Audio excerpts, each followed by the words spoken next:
diperkirakan bakal turun di sirkuit Motegi Sabtu pagi. Hal itu pun diprediksi bakal membuat para rider langsung tancap gas di sesi kualifikasi.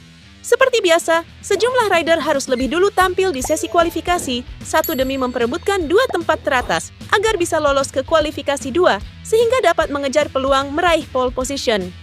Di kualifikasi 1, MotoGP Jepang 2024, nama-nama yang bersaing antara lain Jack Miller, Johann Zarco, Franco Morbidelli, Fabio Quartararo, Joan Mir, dan Alex Espargaro.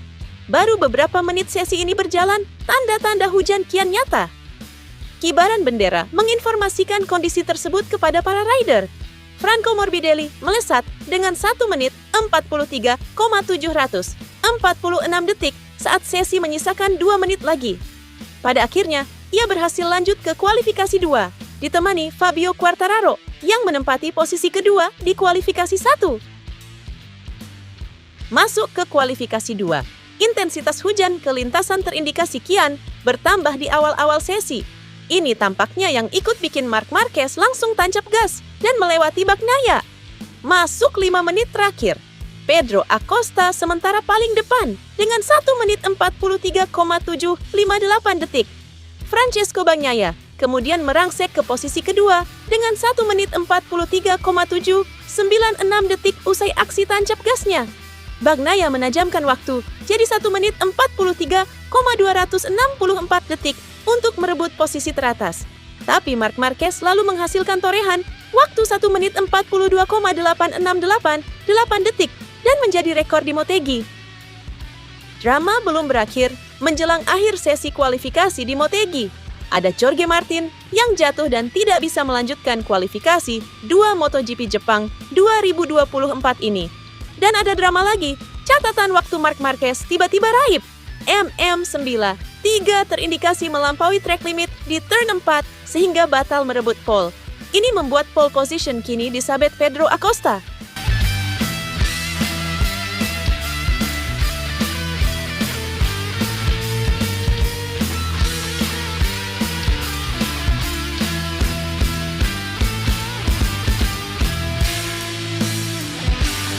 Di sprint race, Francesco Bagnaia sukses keluar sebagai pemenang dan di posisi kedua ada Enea Bastianini. Sementara itu, aksi luar biasa kembali ditunjukkan Marc Marquez yang melesat 6 peringkat hingga finish di urutan ketiga.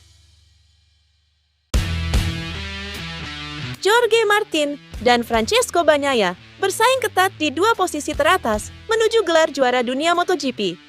Jorge Martin memimpin klasemen MotoGP dengan 372 poin. Bagnaia menyusul tepat di belakangnya dengan 357 poin atau selisih 15 poin. Jarak antara Martin dan Enea Bastianini serta Marc Marquez melebar usai kedua pebalap tersebut gagal finish di Mandalika pekan lalu. Dari Martin, Bastianini tertinggal 72 poin, sedangkan Marquez berjarak 77 poin. Dengan sisa 5 seri balapan, Bagnaia menilai persaingan menuju gelar juara dunia MotoGP bukan cuma antara dirinya dan Martin. Rider Ducati itu masih memperhitungkan Bastianini dan Marquez sampai peluang mereka benar-benar tertutup secara matematis. Kami tahu persis, saya dan Jorge, betapa mudahnya bikin kesalahan jatuh di musim ini. Jadi ini sesuatu yang bisa berubah dengan cepat. Saya akan memperhitungkan mereka sampai tidak mungkin secara matematis. Tapi juga benar kalau mulai tengah musim kami yang memimpin balapan, memimpin sesi. Jadi, saya kira sampai Valencia akan seperti ini, kata Bagnaia.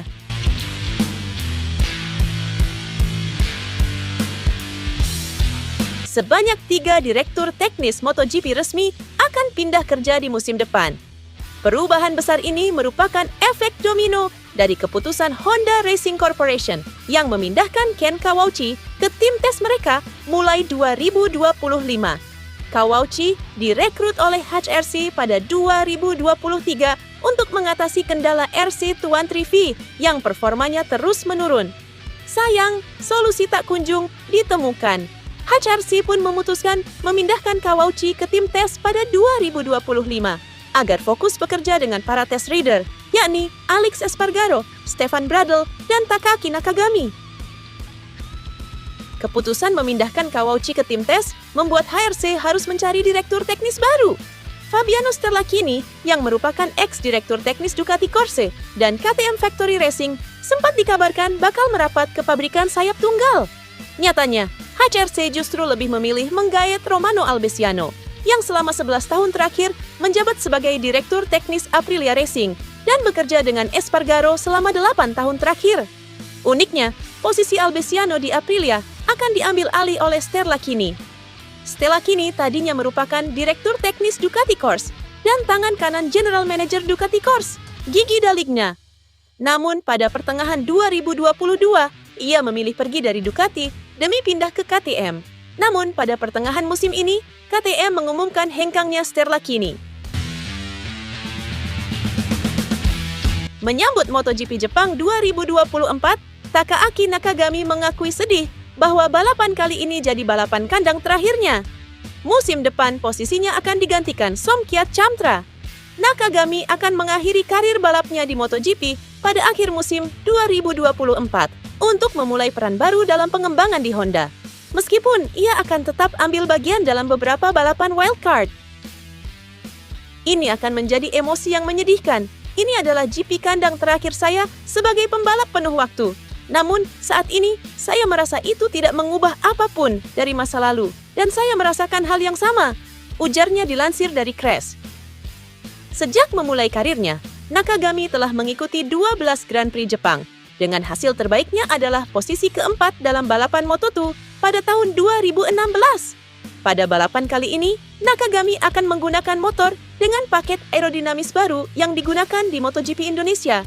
Paket baru ini menurutnya memberikan peningkatan nyata pada tikungan dan stabilitas motor. Namun demikian, RC213V masih kurang traksi.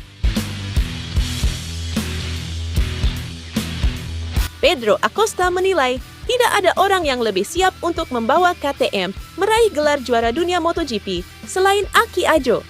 Bersama Ajo, Acosta memenangkan gelar Moto3 pada musim rukinya tahun 2021 dan menjadi juara Moto2 pada tahun 2023 bersama pria Finlandia itu sebelum melakoni debut MotoGP bersama Tech 3 Gas tahun ini. Ketika ditanya mengenai pendapatnya mengenai kedatangan Ajo ke KTM, Acosta berkata, "Saya rasa tidak ada seorang pun di pedok ini yang siap mengambil satu target. Itu untuk memperjuangkan gelar juara dunia MotoGP. Dia memang karakter yang spesial, tapi dia adalah karakter yang banyak membantu saya di masa lalu. Dan saya sangat menyukai cara dia berbicara terus terang. Saya berbicara dengannya sore ini mengenai hal ini, dan saya pikir kami akan menemukan kecocokan yang bagus," kata Acosta dikutip dari Crash. Acosta datang ke Motegi setelah finish di posisi kedua pada GP Indonesia, dan ia merasa KTM semakin dekat untuk menang lagi. RC16 biasanya tampil baik di track stop and go seperti Motegi, dengan Brad Binder di podium sprint tahun lalu di sirkuit tersebut, dan kedua di Grand Prix tahun lalu, 2022.